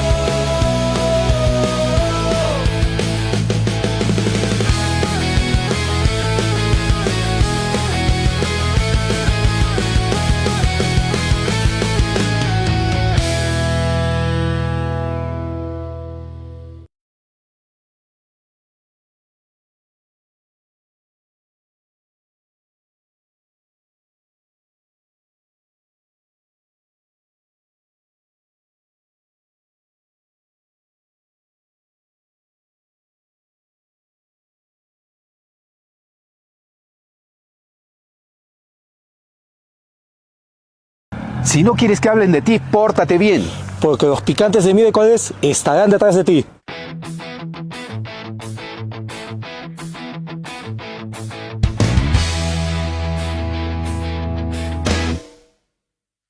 Si no quieres que hable de ti, pórtate bien, porque los picantes de miércoles estará detrás de ti.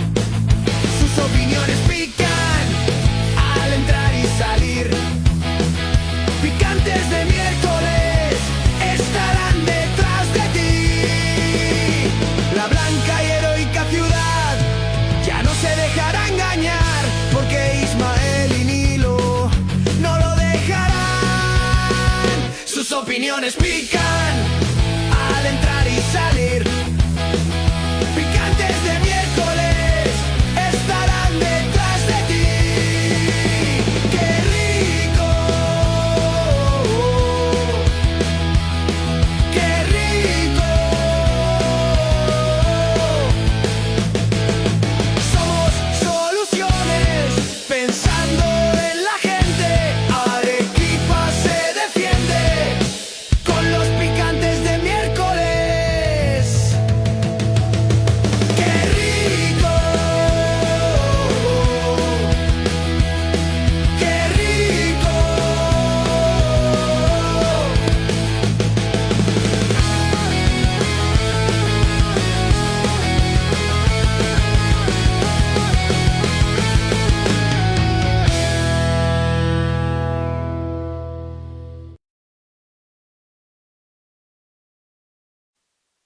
Estamos de vuelta con Picantes de miércoles, como todos los miércoles, y con un poquito de frío todavía, pero ya está cediendo, creo, el frío. Ha bajado un poco. Cuídense, por favor, hay que abrigarse. Bajo a los pies. Y sí, se bajó de la cabeza a los pies. Este bloque vamos a dedicarlo a el cuidado que debemos tener nosotros en Arequipa por ser una ciudad que está en una zona volcánica, en una zona que tiene propensión a los sismos, etcétera. Pero ¿por qué razón? Por la razón del peligro que en este momento representa la posibilidad de un terremoto. O sea, no hay que ignorar esa posibilidad. No queremos alarmar ni nada por el estilo, no es nuestra intención, pero sí alertar un poco a la población para que se cuide, para que aprendamos a cuidarnos, porque no nos libra nadie de un posible terremoto. Ojalá que no llegue, pero si llega, tenemos que estar preparados, tenemos que estar instruidos y tómense en serio, por favor, los simulacros. Nosotros cuando éramos jóvenes, pues hacíamos chacota, no le dábamos mucho interés, no le dábamos mucha importancia a los simulacros. Pero es justamente en los simulacros donde se aprende a cómo comportarse en caso de sismos y en caso de terremotos. Y es muy probable que estos simulacros salven muchas vidas, muchas vidas. Los hermanos de Venezuela han sufrido, hay más de 2.000 muertos ya, y hay miles de desaparecidos que evidentemente cuando los vayan encontrando pues se van a sumar a la cantidad de fallecidos. Una de las cosas que ha perjudicado, diríamos, es la falta de costumbre. Ellos no tenían esta cultura que nosotros tenemos de vivir en una ciudad sísmica, y muchas vidas probablemente se hubieran podido salvar si hubieran podido trabajar en la prevención, en la educación de prevención. Entonces, tengamos seriedad en esto, pongámosle un poco de interés, sobre todo con nuestros hijos, porque un solo error puede costarnos la vida. Vamos a empezar a pasar unas gráficas que hemos preparado. Bueno, en realidad no es nuestro, lo hemos bajado de internet, hay que ser sinceros, pero que nos parecen interesantes, ¿no? ¿Qué hacer en caso de que haya un sismo o que haya la posibilidad de un terremoto? ¿No? Ahí ven. Por ejemplo, ¿qué pasa si vives cerca al mar? Dice, si estás cerca al mar, lo que tienes que hacer en primer lugar es alejarte de la costa, porque si hay un terremoto fuerte de 7 grados o más, es muy probable que haya un tsunami y no vaya a pasar lo que sucedió en Camaná. Fue triste, pero sucedió el hecho de muchas muertes porque los amigos de Camaná pues se confiaron, vieron que el mar se estaba retirando, habían pescados, peces ahí en la orilla, se metieron a pescar, pensaron que no iba a pasar nada, y eso ya lo conocemos de sobra. Cuando el mar se retira, hay que escapar, hay que irse a las zonas altas. Busca zonas altas, dice. Espera instrucciones de la autoridad. Hay que tener siempre a mano una radio a pilas, porque lo más probable es que en caso de terremoto, lo primero que se corte sea la energía eléctrica.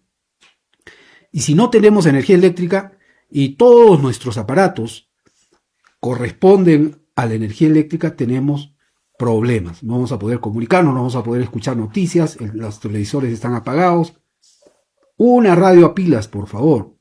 He visto ahí en las propagandas que hacen de Temu, una radio especial para catástrofes que tiene linterna, que tiene cargador solar, es decir, tiene paneles solares, tiene la posibilidad de cargarse con una manija, si es que no hay sol, etc.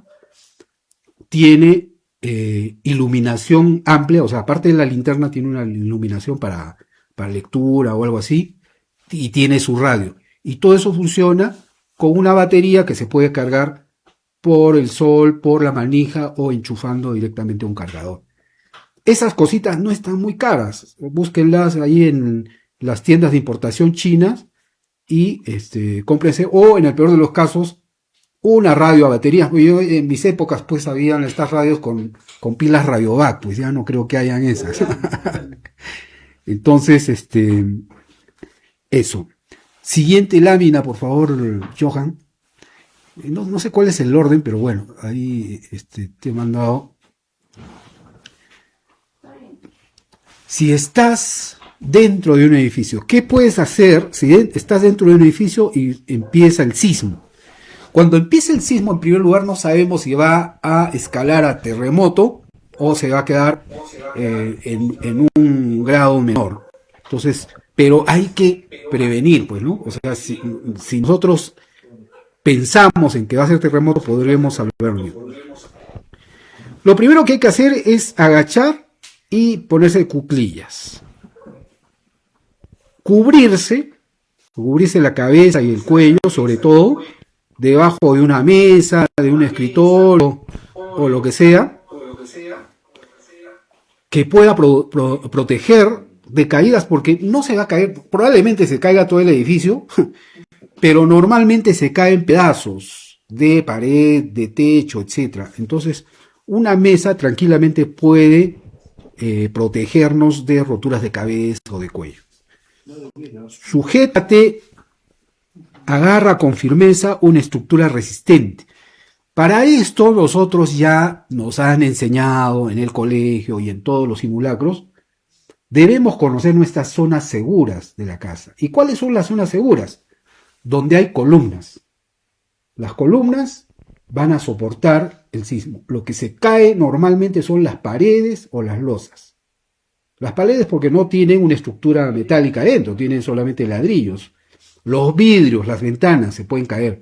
Entonces, lo que tengo que hacer es alejarme de las mamparas, de los vidrios, de las ventanas, apoyarme en zonas seguras como las columnas, o si tengo un patio amplio, etcétera, puedo salir a una zona segura. Lo más recomendable es que durante el sismo no corramos desesperados a salir porque nos puede pasar cualquier cosa. Lo mejor es en ese momento buscar una zona segura y resguardarnos dentro de la casa. Alejarse de las ventanas que pueden romperse y causar lesiones. Yo me acuerdo que en el terremoto del 2001, la ventana de mi tercer piso se cayó y mi perrito estaba ahí, Cornelius, desesperado, él tratando de encontrar refugio, y felizmente por un pequeño margen se salvó, porque cayó el vidrio. Entonces, alejémonos de las ventanas, de los vidrios. Estas cosas no las van a hacer pues en el momento, o sea, no van a estar en el momento del sismo, ustedes no van a pensar ni dónde está el vidrio, nada, eso lo tienen que hacer antes.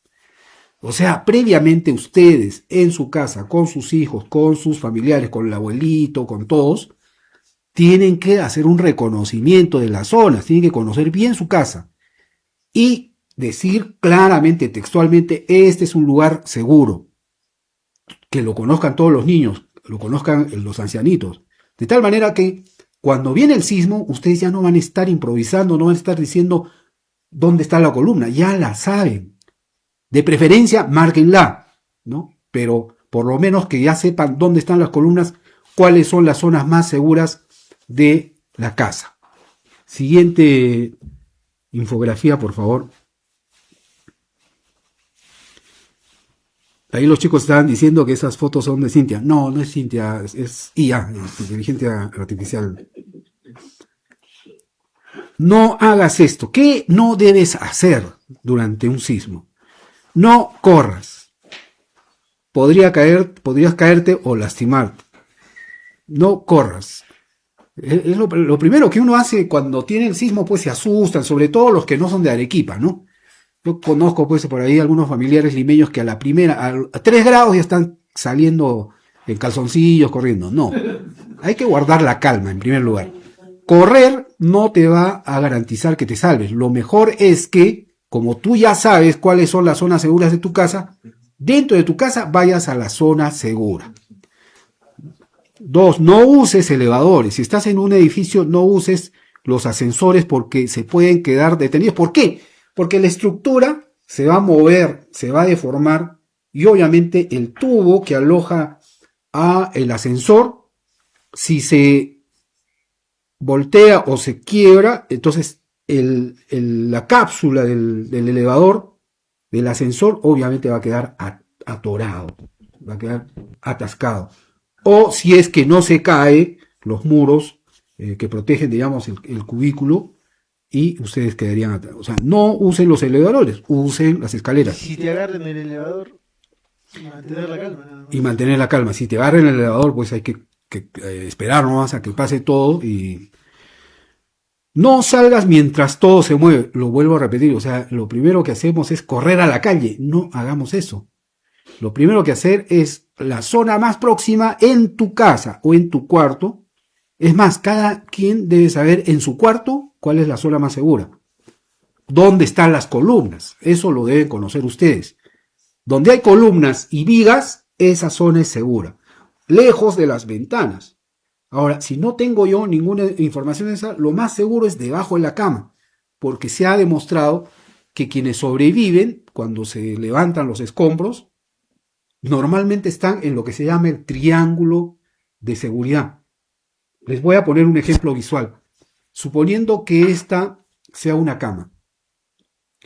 Entonces, viene el terremoto y se cae todo y siempre la cama va a quedar inclinada y va a quedar un espacio triangular. Este es el triángulo de la vida. Este es el triángulo de la vida.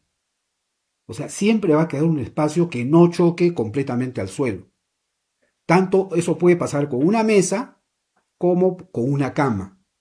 Entonces, refúgiense debajo de una mesa de madera, o no se van a refugiar pues en una mesa como esta de vidrio, ¿no? Por supuesto que no. Una esquina de una columna, ¿no? Y claro, o sea, lo prioritario es columna o viga, ¿ya? Que son elementos estructurales de la casa. Pero si no tengo a la mano, ¿qué tengo a la mano? Una mesa o la cama. La cama también puede soportar el peso de bloques de cemento y, como yo decía, probablemente se venga abajo, pero no se va a caer, no se va a pegar completamente la mesa o la cama al suelo. Va a crear un espacio que se llama el triángulo de la vida. ¿Qué más dice? No hagas eso, no salgas corriendo, por supuesto, hay que mantener la calma. Felizmente nosotros en Arequipa, yo como siempre digo, cuando los limeños se asustan, yo digo, por menos de 6 grados no me levanto de la cama. Pero hay que guardar la calma. Lo más importante. La siguiente lámina, por favor. Si estás afuera, si estás en la calle, ¿qué debes hacer y qué no debes hacer? Primero, aléjate de los edificios altos. Lógico. Las estructuras altas, los edificios altos, son más frágiles y son más propensos a caerse.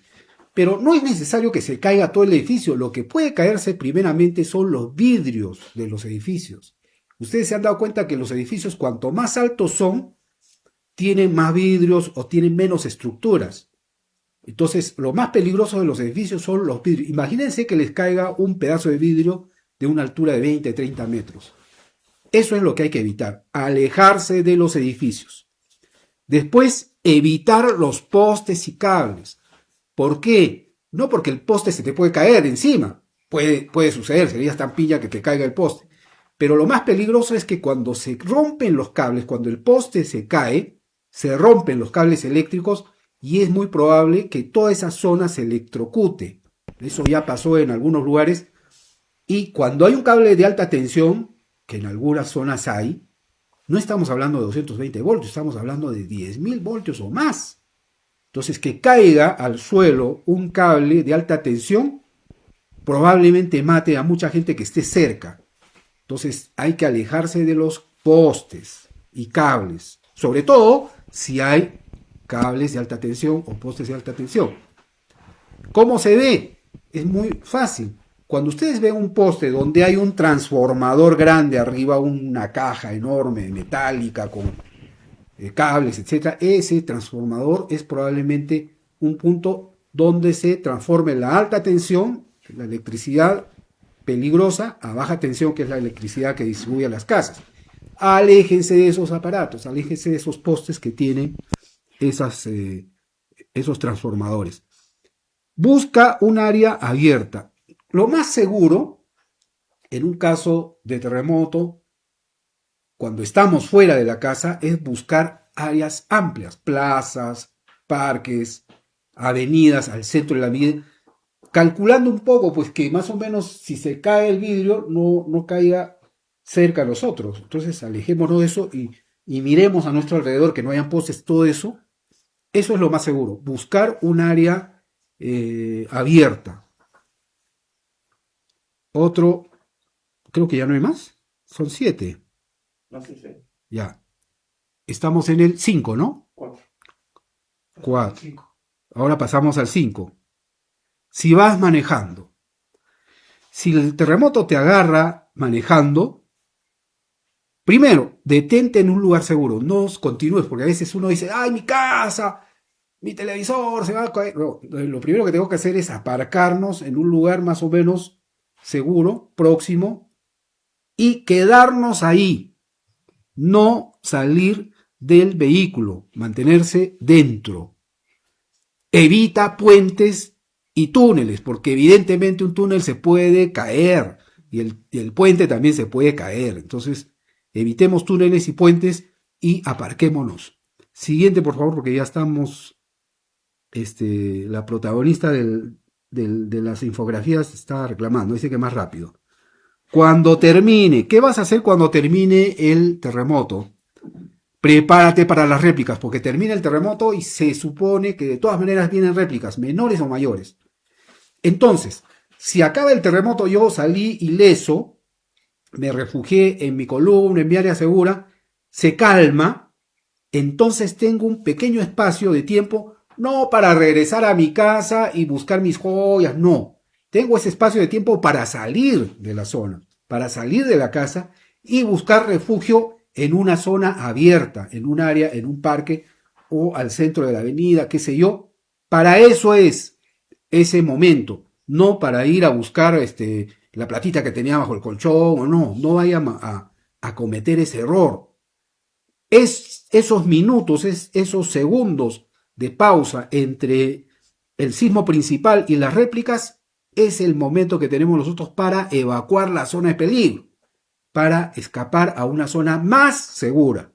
Entonces, eso es lo que tenemos que hacer, es prepararse para las réplicas. Ya sabemos, en casa, ¿qué podemos hacer? Enseñarles a nuestros niños cuáles son las zonas seguras de nuestra casa, pero también decirles ya, una vez que terminó el sismo, se calmó, ¿qué hacemos? Nos vamos, salimos a la calle. Para esto ya también ustedes tienen que tener su mochila salvadora. La mochila de emergencia que debe tener pues agua, que debe tener linterna, la radio, algunos medicamentos de cuidados básicos, etcétera. Eso ya deben tenerlo. Entonces cuando se acaba el terremoto, ustedes agarran la mochila y con todos los niños salen afuera. Simplemente agarrando alguna prenda de abrigo.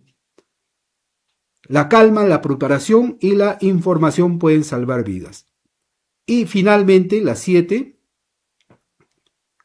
Ya las 7 ya le dijimos, ¿no? Si vive cerca al mar.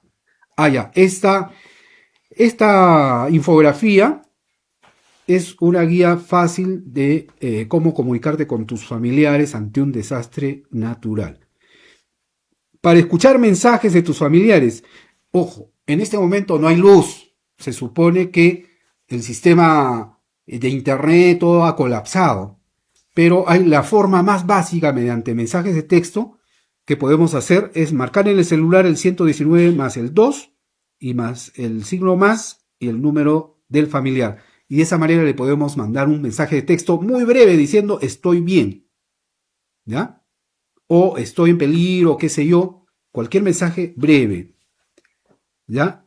Ejemplo, 119, 2 y tu celular 98 76 54 321.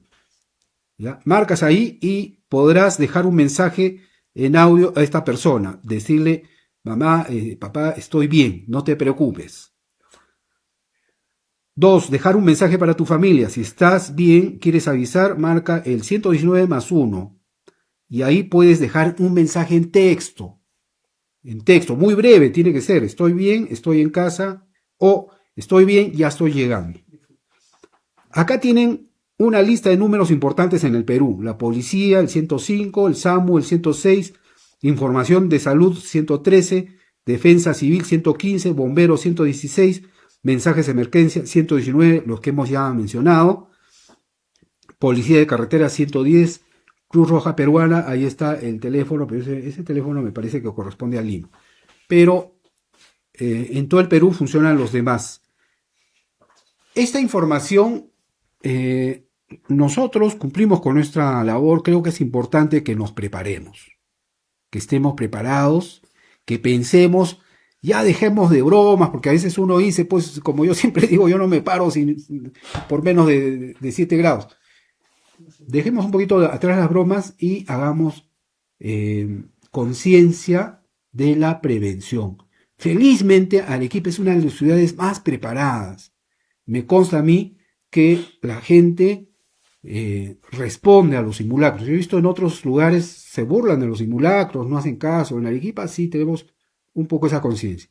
¿Saben lo que nos falta? Nos falta estudiar nuestro espacio. Yo, por ejemplo, yo les digo, yo todavía no he señalizado mis áreas seguras de mi casa.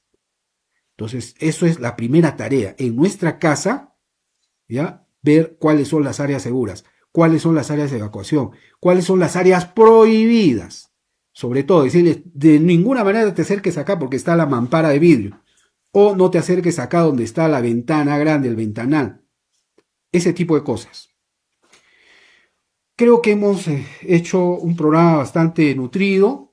No hay tiempo para tañanazos y callampas. Creo que el tema que hemos tratado también en el segundo bloque es sumamente importante. Y con eso llegamos al final. Quiero mandar un gran saludo a nuestro pequeño reporterito Tadeo, que ha atravesado un momento especial, con mucha valentía, ha enfrentado una operación y obviamente esperamos que se recupere, que tenga la fuerza. Desde acá, todos tus tíos de Picantes de Miércoles, te esperamos, Tadito. Y un abrazo a todos ustedes. Muchas gracias por su atención. Nos vemos el próximo miércoles en Picantes de Miércoles. Estarán detrás de ti. Si no quieres que hablen de ti, pórtate bien, porque los picantes de miércoles estarán detrás de ti.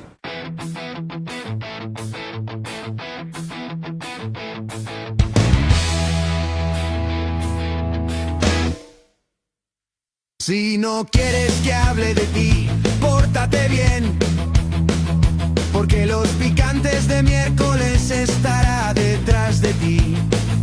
Sus opiniones pican al entrar y salir. Picantes de miércoles estarán detrás de ti. La blanca y heroica ciudad ya no se dejará engañar, porque Ismael y Nilo no lo dejarán. Sus opiniones pican al entrar y salir.